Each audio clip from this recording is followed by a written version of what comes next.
Tim kuasa hukum pemilik rumah berupaya mengadang proses eksekusi rumah yang dilakukan oleh jurusita Pengadilan Negeri Jakarta Barat. Teriakan histeris dari dalam rumah dan adu mulut mewarnai proses eksekusi. Ketegangan pun terjadi dan menarik perhatian warga sekitar.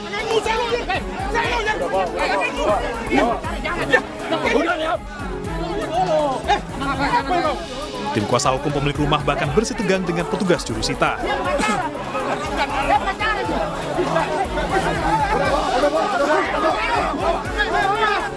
Pemilik rumah yang tak terima rumahnya disita mengancam petugas dengan menenggak cairan pembersih lantai. Akibatnya, pemilik rumah pun jatuh pingsan dan dievakuasi ke rumah sakit. Ini terkait eksekusi dasar grocery salah lelang. Jadi pembeli lelang bermohon kepada kami untuk melaksanakan eksekusi karena sampai saat ini dengan grocery salah lelang dari Blok itu sampai saat ini belum bisa menempati objek tersebut mendapatkan haknya sebagai pembeli lelang. Ini dari ketika klien kami ini Saud Papahan ini memiliki utang di Indosuria. Nah, karena ada kelalaian gagal bayar, kemudian dicesi. Nah, begitu ketahui dicesi, tiba-tiba dari 2 miliar jadi 7 miliar, sekitar 7 miliar. Nah, oleh karena itu kita lakukan upaya hukum, kita gugat. Di dalam gugatan itu kita layangkan di Pengadilan Negeri Jakarta Pusat. Di PN menang, di PT menang, di Mahkamah Agung menang. Artinya inkrah. Ya. Nah, artinya objek itu sah menjadi miliknya. Penyitaan rumah di atas tanah seluas 600 hektar ini berdasarkan putusan Pengadilan Negeri Jakarta Barat dalam sengketa perdata antara pemilik rumah dengan PT Indosuria Inti Finance terkait utang piutang.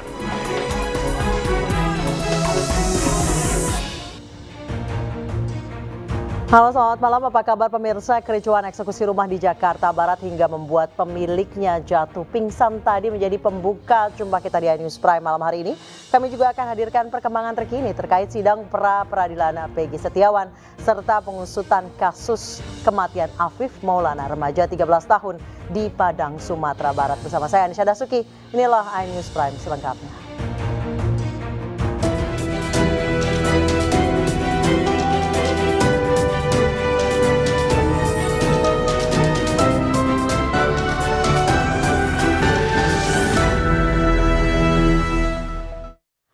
Polda Jawa Barat selaku termohon membacakan jawabannya atas gugatan pra-peradilan Peggy Setiawan. Kuasa hukum Peggy Setiawan menyebut dalil Polda Jabar yang disampaikan di persidangan melantur. Sampai tahun 2019, Saudara Robi alias Peggy pernah pulang. Sidang pra-peradilan tersangka kasus pembunuhan Vina dan Eki, Peggy Setiawan, kembali digelar hari ini. Agenda sidang pagi tadi adalah pembacaan jawaban dari Polda Jawa Barat atas surat permohonan dari Peggy Setiawan. Dalam jawaban tersebut, Polda Jabar menolak dalil yang disampaikan oleh tim kuasa hukum Peggy Setiawan dalam surat permohonan. Polda Jawa Barat meyakini penetapan Peggy sebagai tersangka ini sudah berdasarkan dan telah memenuhi barang bukti yang cukup dan sah. Sementara itu, kuasa hukum Peggy Setiawan Marwan Iswandi menyebut jawaban Polda Jabar yang disampaikan di persidangan melantur. Mereka seharusnya melengkapi alat bukti itu. Apa yang disangkakan? Matinya Eki kan apa? Karena benda tumpul, seharusnya ada benda tumpul dicari. Ada nggak sidik jarinya Peggy Setiawan? Itu baru saya bilang good. Dan mereka sangat tidak profesional. Saya berani mengatakan tidak profesional.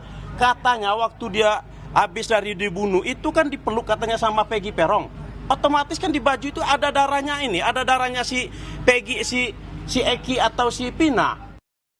Sidang pra-peradilan Peggy Setiawan kembali dilanjutkan di Pengadilan Negeri Bandung, Jawa Barat. Kali ini agenda sidang adalah replik yang dibacakan tim kuasa hukum.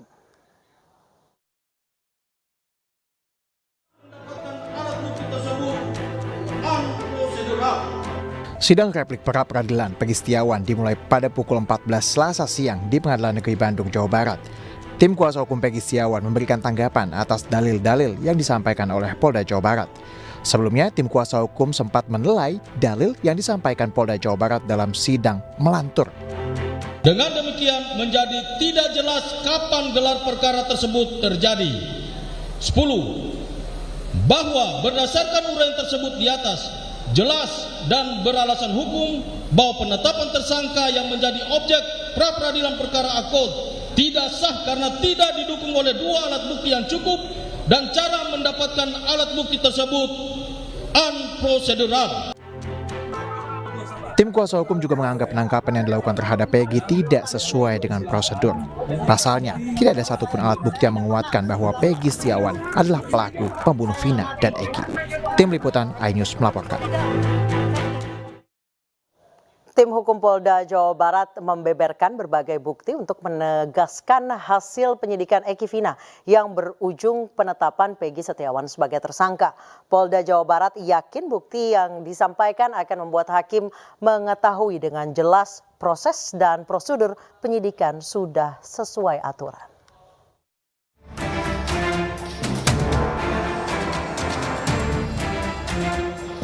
Tim Bidang Hukum Kepolisian Daerah Jawa Barat membacakan tanggapan atas gugatan tim penasihat hukum Peggy Setiawan dalam sidang pra-peradilan yang dimulai sejak pukul 9 Selasa pagi. Ada 3 poin utama yang dibacakan, sekaligus jadi bantahan atas gugatan tim penasihat hukum Peggy Setiawan. Poin utama adalah prosedur penetapan tersangka, penangkapan, serta proses penyidikan telah sesuai aturan dan diawasi langsung oleh Ditpropam Polri, Kompolnas, hingga Kapolda Jabar. Selain itu, Polda Jabar juga mengungkapkan banyaknya ketidaksesuaian kesaksian dari Peggy Setiawan dengan keterangan para saksi. Bahwasanya tadi sudah disampaikan replik dari pemohon, ada beberapa hal yang disampaikan terus kita jawab juga, dan kita menolak secara keseluruhan dalil-dalil yang disampaikan oleh pemohon. Itu aja. Nah, kita besok agendanya yaitu pembuktian, menghadirkan saksi-saksi dari pihak pemohon maupun termohon. Kalau yang dari pemohon itu ada 5 kalau nggak salah ya, sama 1 saksi ahli. Kalau yang dari kita 1 saja. Karena saksi-saksi itu yang kita sudah sampaikan di dalam jawaban semuanya, begitu. Semua bukti, kesaksian hingga petunjuk yang berhasil dikumpulkan penyidik mengarah pada sosok Peggy Setiawan, sekaligus menepis informasi berbeda yang beredar di media sosial.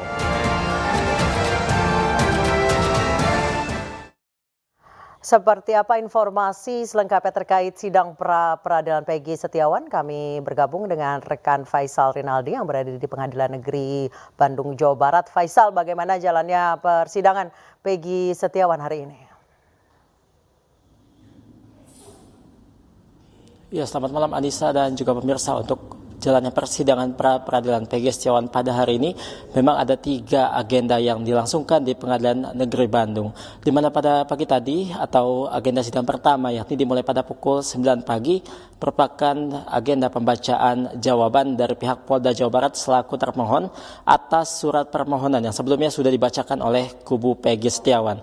Kemudian setelah pembacaan jawaban tersebut, kemudian sidang dilanjutkan dengan agenda replik yakni yang tadi dimulai pada pukul 2 siang tadi, di mana pihak atau kubu dari Peggy Setiawan membacakan replik atau tanggapannya atas jawaban yang sebelumnya disampaikan oleh pihak Polda Jawa Barat. Nah, setelah itu dilanjutkan kembali yakni pada pukul 16.30 waktu Indonesia Barat atau pukul 4:30 sore tadi dengan agenda duplik yakni tanggapan dari pihak Polda Jawa Barat atas replik yang sebelumnya sudah disampaikan oleh kubu atau pihak dari Peggy Setiawan. Dan bisa disimpulkan dalam ketiga agenda tersebut, kedua belah pihak ini masih bersikuku dengan argumennya masing-masing, di mana pihak dari Peggy Setiawan selaku pemohon dalam pra-peradilan ini memang meyakini bahwa Peggy Setiawan tidak bersalah dalam pembunuhan Vina dan juga Eki yang terjadi di Cirebon pada 2016 lalu. Dan memang pihak dari Peggy Setiawan ini meyakini bahwa Peggy Setiawan dan juga Peggy alias Peron ini merupakan 2 orang yang berbeda. Sementara itu berbeda halnya dengan sisi yang lainnya atau dari pihak Polda Jawa Barat yang memang berbeda dan juga meyakini dalam hal ini Peggy Setiawan yang saat ini ditetapkan sebagai tersangka merupakan pelaku pembunuhan Vina dan juga Eki yang terjadi di Cirebon pada 2016 lalu. lalu. Memang penetapan tersangka Peggy Setiawan oleh Polda Jawa Barat ini diyakini oleh pihak Polda Jawa Barat sudah sesuai prosedur. Kemudian dapat kami sampaikan pula, Anissa, untuk sidang atau untuk agenda berikutnya yakni pada besok 3 Juli 2024 sidang akan dilanjutkan dengan agenda pembuktian dari pihak pemohon, di mana besok pihak dari Peggy Setiawan akan menjalani sidang pembuktiannya dengan menghadirkan saksi dan juga ahli. Informasi yang kami dapatkan besok pihak dari Peggy Setiawan akan menghadirkan 5 orang saksi dan 1 juga ahli pidana, di mana 5 orang saksi tersebut merupakan kerabat dari Peggy Setiawan. Namun tadi pihak kuasa hukum dari Peggy Setiawan belum mau membeberkan siapa-siapa saja saksi yang akan dihadirkan pada sidang besok. Dan tentunya saksi serta ahli ini nantinya akan dihadirkan untuk membuktikan bahwa Peggy Setiawan tidak bersalah dalam kasus pembunuhan Vina dan juga Eki yang terjadi di Cirebon pada 2016 lalu. Kemudian tadi sebelum sidang ditutup, memang pihak dari Peggy Setiawan meminta kepada majelis hakim atau kepada Hakim Tunggal Eman Sulaiman untuk menghadirkan Peggy Setiawan ke sidang pembuktian besok. Namun pihak dari Hakim Tunggal Eman Sulaiman juga mengatakan bahwa mempersilahkan saja Peggy Setiawan untuk dihadirkan. Namun tadi setelah atau usai persidangan, pihak dari Polda Jawa Barat menanggapi hal tersebut dan merasa keberatan dengan kehadiran Peggy dalam sidang pembuktian besok. Kita nantikan, Anissa, jalannya sidang pembuktian yang akan digelar pada pukul 9 pagi besok. Demikian, kembali ke Anda. Baik, terima kasih Faisal Rinaldi atas laporannya dari Pengadilan Negeri Jawa Barat di Bandung. Kami nantikan laporan Anda besok terkait sidang lanjutan pra-peradilan Peggy Setiawan. Terima kasih Faisal. Pemirsa, dalam tayangan Rakyat Bersuara di iNews, praktisi hukum Rasman Arief Nasution menegaskan keputusan polisi dalam menangkap Peggy sudah sesuai SOP. Rasman menegaskan siapapun orang yang telah menjadi DPO atau buronan pasti adalah tersangka. Sementara kuasa hukum Peggy Setiawan Insang Nasruddin menegaskan penetapan DPO Peggy Setiawan tidak berdasar. Saya bertanya, Bung Rasman, kenapa Anda katakan error in persona atau salah tangkap dalam bahasa awamnya? Itu sulit untuk dibuktikan. Karena saya amati tadi malam, kemarin pagi, saya sengaja nggak keluar-keluar. Saya lihat sampai berakhir. Dan itu semua dijelaskan fokus pada error in persona.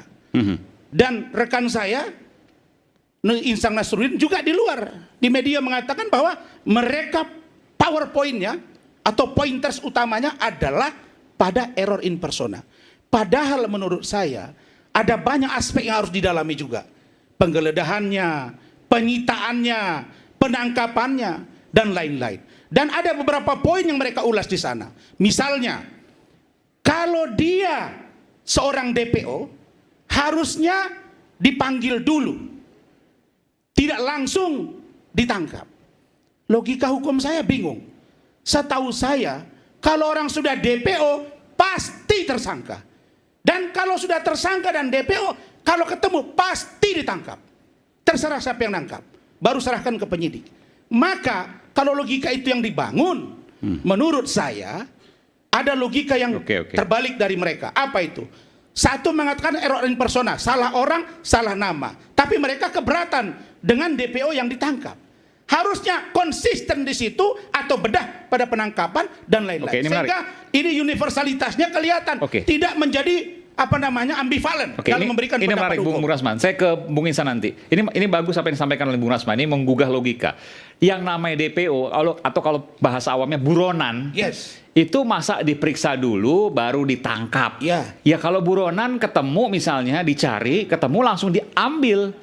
Itu kan logikanya. Kalau seandainya dipermasalahkan, kenapa tidak ada pemeriksaan awal? Ya buronan, itu yang disampaikan oleh Bung Rasman. Bung Insang, silakan. Ya, terima kasih Mas Aiman, kemudian Bung Rasman, Ibu Elsa, kemudian Pak Ruli. Bahwa perlu kami sampaikan, apa yang Bung Rasman tadi sampaikan, bahwa ini DPO itu ditangkap aja seperti itu. Perlu saya jelaskan bahwa masuk dalam permohonan kami, Mas Aiman, itu tidak seperti itu. 2016 ini, datang pihak kepolisian itu di rumah Peggy Setiawan. Kemudian mengambil 2 biji motor. Motor itu motor rusak, turun mesin. Kemudian dilihat lagi fotonya. Setelah dilihat fotonya, diambil foto itu. Oke? Sampai di situ ditanyakan kepada pihak keluarga Peggy Setiawan, di mana keberadaan Peggy Setiawan. Selanjutnya ibunya mengatakan Peggy Setiawan berada di Bandung. Clear sampai di situ. Oke? Kaitannya, apakah Peggy Setiawan DPO? Yes, DPO. Tapi persoalannya adalah pijakan DPO ini ketika kita melihat rujukan tersangka itu dilakukan pada tanggal 21 Mei. Gelar perkara tanggal 21 Mei 2024. Penetapan tersangka tanggal 21 Mei 2024. Penahanan tanggal 22. SPDP tanggal 21 Mei 2024. Artinya apa itu? Artinya penetapan DPO ini dasarnya apa? Pemahaman hukum saya, kalau DPO itu artinya tidak ditemukan. Pernahkah dipanggil? Seumpama begini Mas Aiman. Mas Aiman tidak pernah tahu diri Mas Aiman sudah ditetapkan selaku DPO. Iya kan? Tidak pernah tahu. Tiba-tiba di tanggal sekarang Mas Aiman dikatakan bahwa Mas Aiman tersangka terlebih dahulu sudah pernah ditetapkan DPO. Padahal tidak pernah memperoleh surat. Ini boleh saya jawab? Bagaimana? Tunggu dulu, sebentar dulu. Iya kan? Tidak pernah memperoleh surat. Bentar. Iya, oke, silakan. Iya kan? Silakan. Kalau ditetapkan oleh DPO, minimal ini perkara ini sudah 8 tahun. Maksud saya adalah lakukanlah cara-cara yang soft, lakukan cara-cara yang wise. Panggil dulu sebagai konfirmasi. Minimal konfirmasi lah. Kalau you mau tahan-tahan, kami tidak... tapi harus diperiksa dulu. Harus dilakukan periksa dulu karena rujukannya apa? Perkap Kapolri. Oke, tapi nggak begini. Tadi logikanya belum terjawab tuh Bung Insang. Kalau dia buronan, kalau dia DPO, ketemu ya langsung tangkap, kan sesederhana itu. Betul. Persoalannya adalah kalau dia DPO langsung tangkap. Loh, bagaimana mau dia tersangka aja nanti di 2024? Boleh nggak orang langsung ditangkap belum ditetapkan sebagai tersangka? Boleh nggak? Jadi penentuan DPO dulu baru tersangka. Iya dong. Itu faktanya yang Anda dapatkan. Nah, ini saya mau tanya, fakta dari mana itu? Ya, memang harus seperti begitu. Dia tidak pernah dipanggil. Salah itu. Tidak pernah dipanggil. Bagaimana ceritanya? Makanya begini dulu. Ya, inilah repotnya. Gini. Inilah repotnya kalau selalu banyak pengacara sampai 100 orang ngomongnya kadang-kadang jadi nggak nyampe. Salah lagi kalau 100 orang, surat kuasa 74. Kok 100? Dari mana 100? Dengar dulu lah. Gini. Maksudnya jangan sampaikan ke publik ini. Tidak. Polisi membeberkan sejumlah bukti dan petunjuk hingga menetapkan Peggy Setiawan sebagai tersangka kasus pembunuhan Vina dan Eki. Nanti kami akan bandingkan dengan gugatan yang telah dibeberkan atau 18 kejanggalan yang dibeberkan oleh kuasa hukum tim Peggy Setiawan pada pra-peradilan kemarin. Usai jeda.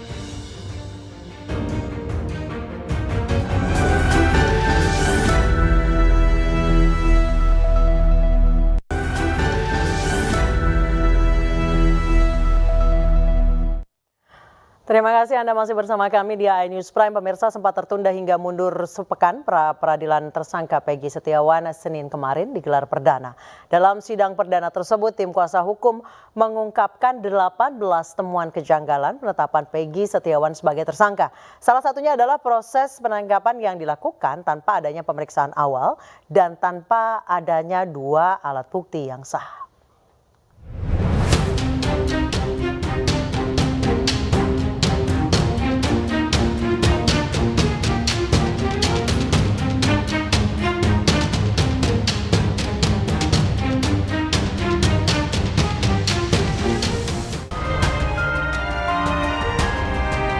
Setelah sempat tertunda, bahkan hingga mundur sepekan, pra-peradilan tersangka Peggy Setiawan pada Senin 1 Juli akhirnya digelar perdana.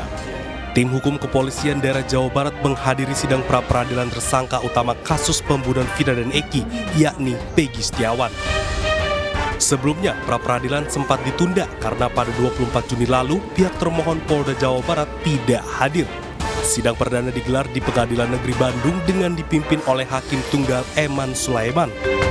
Dalam sidang perdana tersebut, tim kuasa hukum mengungkapkan 18 temuan kejanggalan penetapan Peggy Setiawan sebagai tersangka. Salah satunya proses penangkapan yang dilakukan tanpa proses pemeriksaan awal dan tanpa adanya 2 alat bukti yang sah. Bahwa ironisnya, terhadap seluruh surat tersebut di atas dikeluarkan oleh termohon sangatlah keliru. salah orang, error in persona, atau salah sasaran.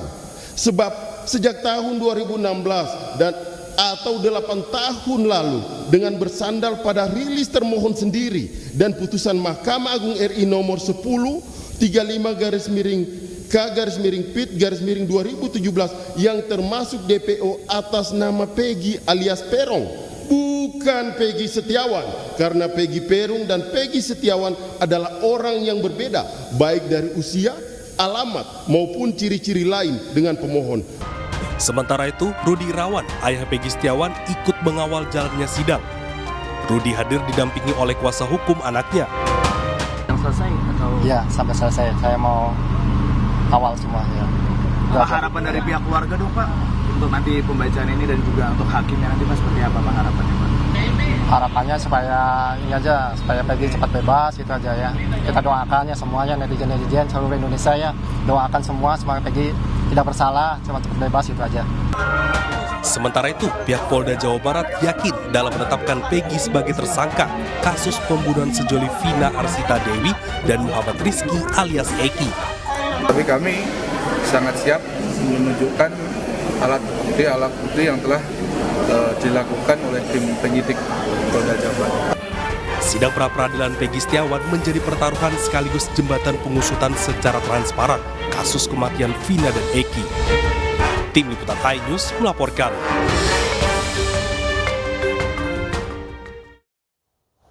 Pemirsa, hari ini pra-peradilan atas permohonan Peggy Setiawan kembali digelar. Salah satu agenda dari sidang hari ini adalah mendengarkan jawaban dari pihak termohon yaitu Polda Jawa Barat. Ada sejumlah poin yang turut disampaikan Polda Jawa Barat untuk menjawab alasan apa saja yang mendasari Polda Jawa Barat menjadikan Peggy Setiawan sebagai tersangka pembunuh Vina dan Eki. Kita simak poin-poin yang telah disampaikan Polda Jawa Barat pagi tadi. Dalam sidang ini adalah jawaban dari gugatan tim kuasa hukum Peggy Setiawan pada sidang kemarin. Yang pertama adalah Peggy terlihat gelisah, lambat merespons, terbata-bata, dan melihat ke arah lain saat berbicara. Nah, ini berhubungan dengan hasil tes psikologi dari Peggy Setiawan. Nah, kemudian adalah Peggy memiliki kecenderungan berbohong dan manipulatif, karena ini adalah disebutkan bahwa indikasi bahwa Peggy memiliki kecenderungan berbohong dan manipulatif. Kemudian ini adalah yang menjadi dasar menurut polisi keterangan Peggy dianggap meragukan. Kita ke slide berikutnya. Nah, kemudian menurut Polda Jawa Barat terdapat sejumlah keterangan yang bersifat kontradiktif antara keterangan Peggy dan para saksi. Salah satu contohnya adalah soal keberadaan Peggy di Bandung yang bekerja sebagai kuli bangunan saat kejadian, karena ada saksi yang mengatakan melihat Peggy di TKP, namun ada pula saksi yang mengatakan bahwa Peggy berada di Bandung bekerja sebagai kuli bangunan. Bahkan saksi yang juga merupakan sepupunya mengatakan bermalam bersama makan sate pada malam kejadian pembunuhan Vina dan Eki. Poin ini juga yang menjadi alibi polisi tetap menetapkan Peggy sebagai tersangka pembunuh Vina dan Eki 2016 silam. Kita ke slide berikutnya. Peggy juga diketahui pernah terlibat sejumlah kasus hukum, misalnya penggunaan obat terlarang di tahun 2016. Karena kasus ini, Peggy pernah ditangkap oleh Polsek Gunung Sari Cirebon. Selain itu, menurut polisi, Peggy juga pernah berkendara tanpa SIM dan juga STNK. Menurut Polda Jawa Barat, keterlibatan Peggy dalam kasus lain menguatkan kemungkinan Peggy terkena masalah hukum lain, seperti contohnya adalah pembunuhan. Kita ke slide berikutnya. Nah, Polda Jawa Barat juga menjawab permasalahan alat bukti yang dipertanyakan oleh tim kuasa hukum Peggy Setiawan. Menurut polisi ada 3 bukti yang dijadikan dasar menetapkan Peggy menjadi tersangka pembunuh Vina, yaitu keterangan saksi, kemudian keterangan ahli, dan juga dokumen-dokumen seperti STNK dan juga ijazah. Sejak 2016 memang polisi telah meminta keterangan dari sejumlah saksi. Ada sekitar 64 saksi yang dipanggil.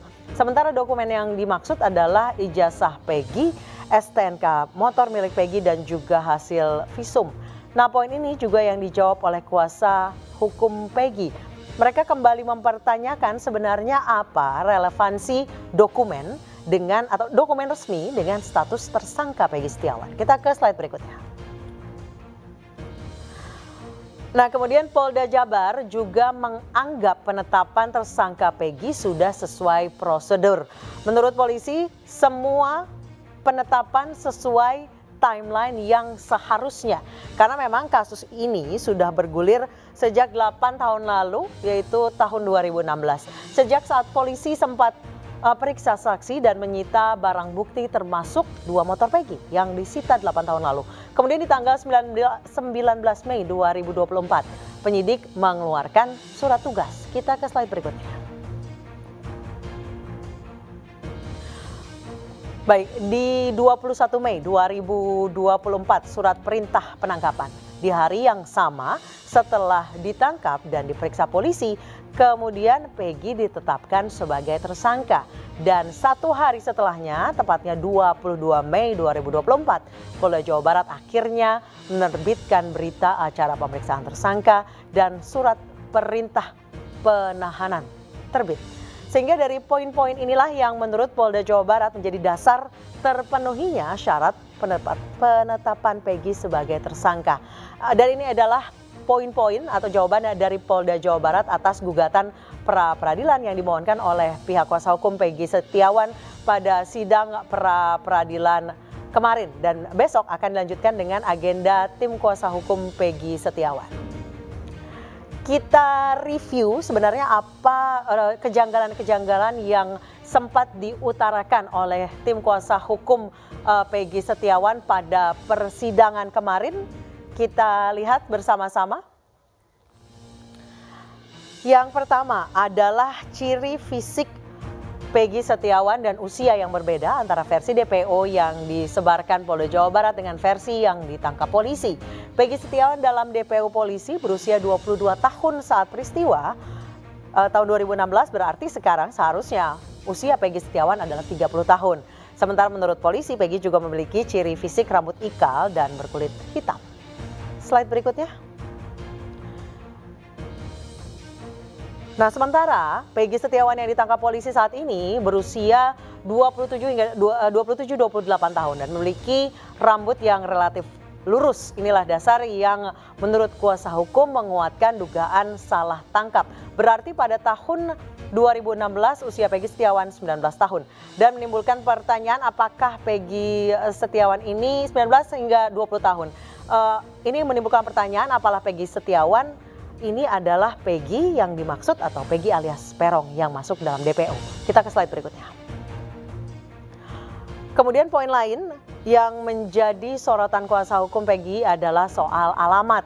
Kalau Peggy alias Peron yang dicari polisi disebut beralamat di Banjarwangunan, Kecamatan Mundu, Cirebon, Jawa Barat.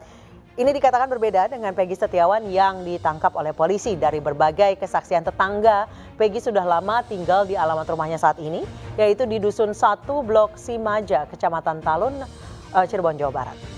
Kita ke slide berikutnya. Baik, poin lainnya adalah soal penetapan tersangka yang dianggap janggal. Menurut kuasa hukum Peggy, sejak tahun 2016 tidak pernah dipanggil atau tidak pernah diperiksa polisi. Meski saat itu rumahnya sempat digeledah, tiba-tiba di tahun 2024 ketika kasus Vina muncul kembali ke publik, Peggy ditangkap oleh polisi lalu ditetapkan sebagai tersangka. Kita ke slide berikutnya. Oke, kuasa hukum juga mempertanyakan alat bukti yang membuat kliennya ditetapkan sebagai tersangka.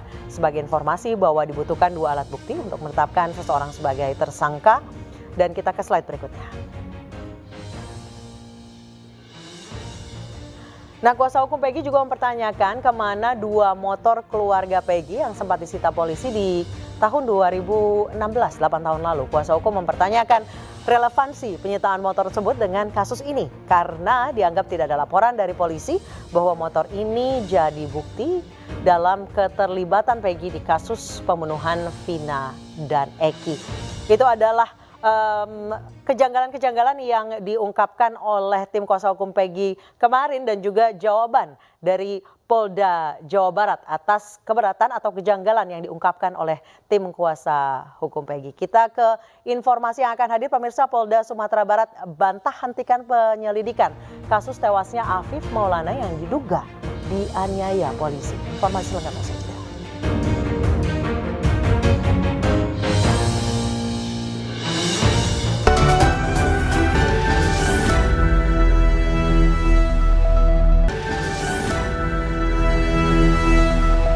Polda Sumatera Barat membantah telah menutup kasus tewasnya Afif Maulana di Jembatan Kuranji, Kota Padang. Hingga saat ini Polda Sumatera Barat masih melakukan proses penyelidikan dan mencari bukti-bukti baru terkait kasus kematian Afif Maulana. Kami dari Polda Sumatera Barat akan meluruskan informasi, berita, isu-isu yang berkembang bahwa Polda Sumatera Barat sudah menghentikan kasus penemuan mayat di Jembatan Kuranji. Jadi sampai saat ini sesuai dengan apa yang disampaikan Bapak Kapolda pada saat press conference pada hari Kamis yang lalu, bahwa jelas Polda Sumatera Barat sampai saat ini masih mencari dan masih menyelidiki serta mencari informasi untuk dijadikan keterangan, ya, mencari saksi, mencari barang bukti untuk dijadikan keterangan yang sudah kita lakukan sampai saat ini. Yayasan Lembaga Bantuan Hukum Indonesia membantah pernyataan Polda Sumatera Barat mengenai penyebab kematian Afif, yaitu melompat dari Jembatan Kuranji, Padang, Sumatera Barat saat tawuran terjadi.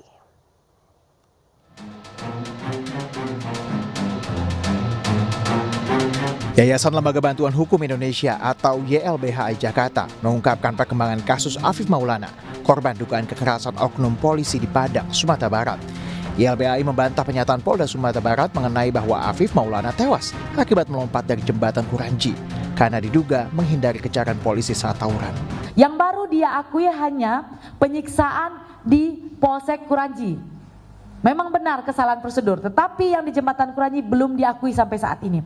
Untuk itu kami akan terus teman-teman berjuang untuk mengungkap misteri satu kesatuan utuh TKP ini, mulai dari jalan, jembatan, polsek dan juga Polda Sumbar begitu. Nah, ini yang kami sedang upayakan dan memang kami merasa bahwa Polda sangat tergesa-gesa. Mereka baru memeriksa sekian saksi, baru ayah korban yang diperiksa, lalu ada saksi F yang diperiksa, ada saksi A yang diperiksa. Saksi F dan saksi A ini diamankan di Polsek Kuranji. Belum ada pemeriksaan terhadap saksi-saksi lain yang diamankan juga.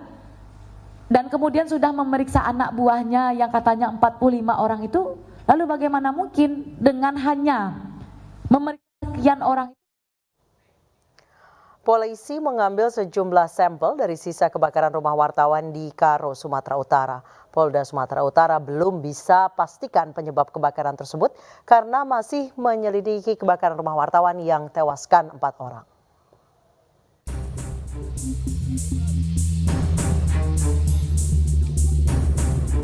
Tim Laboratorium Forensik Polda Sumatera Utara dan tim Inafis Polres Tanah Karo beserta Direktorat Kriminal Umum Polda Sumatera Utara menggelar olah tempat kejadian perkara di lokasi kebakaran rumah wartawan yang menewaskan 4 orang di Kabupaten Karo. Dalam penyelidikan ini, polisi juga mengambil sejumlah sampel sisa kebakaran untuk mengetahui penyebab kebakaran rumah wartawan. Sementara terkait dugaan rumah korban dibakar orang tak dikenal, polisi masih menyelidiki hal tersebut. Sebab menurut Kabid Humas Polda Sumatera Utara, mereka bekerja berdasarkan bukti bukan opini. Proses penyelidikan dan penyidikan terkait dengan kasus ini masih terus berjalan. Polisi bekerja tentu berdasarkan fakta-fakta yang ada di lapangan. Tidak berdasarkan opini ataupun asumsi, tetapi semua ingin kita buktikan secara ilmiah. Sempurna Pasaribu, wartawan yang tewas dalam kebakaran disebut gencar memberitakan judi dan peredaran narkoba di Tanah Karo. Atas hal tersebut, muncul dugaan rumah korban dibakar orang tak dikenal. Memang benar, selama beberapa hari terakhir ini, beliau sering menyoroti itu masalah judi dan narkoba yang ada di Tanah Karo.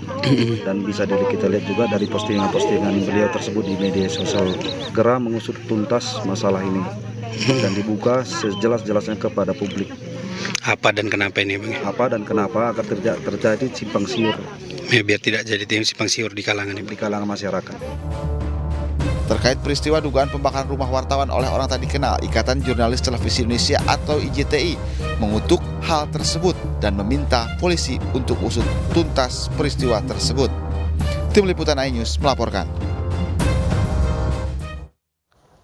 Dewan Pers telah membentuk tim investigasi bersama untuk mengusut kebakaran rumah wartawan Tri Brata TV di Karo Sempurna, Pasir Ibu. Dari hasil investigasi ditemukan sejumlah fakta dan diduga melibatkan oknum TNI atas kebakaran ini.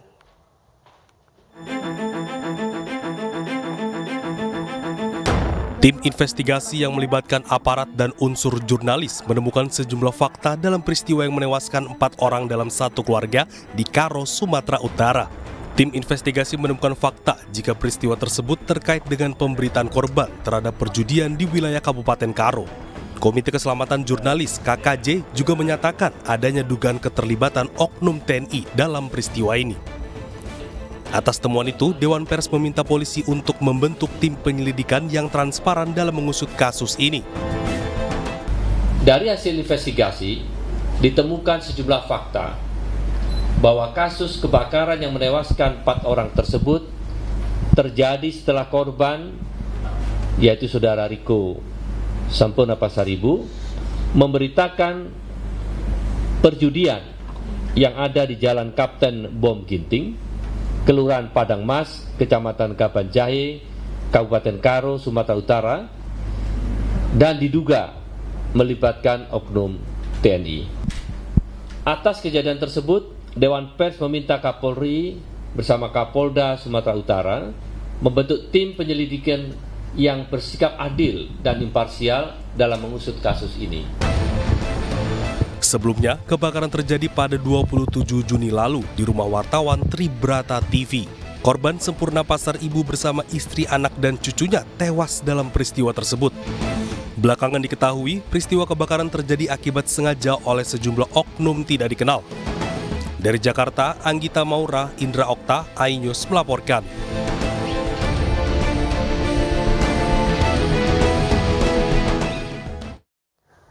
Pemirsa, kelompok hacker Pusat Data Nasional minta maaf dan berjanji akan membuka enskripsi PDNS besok. Informasi selengkapnya akan kami hadirkan usai jeda.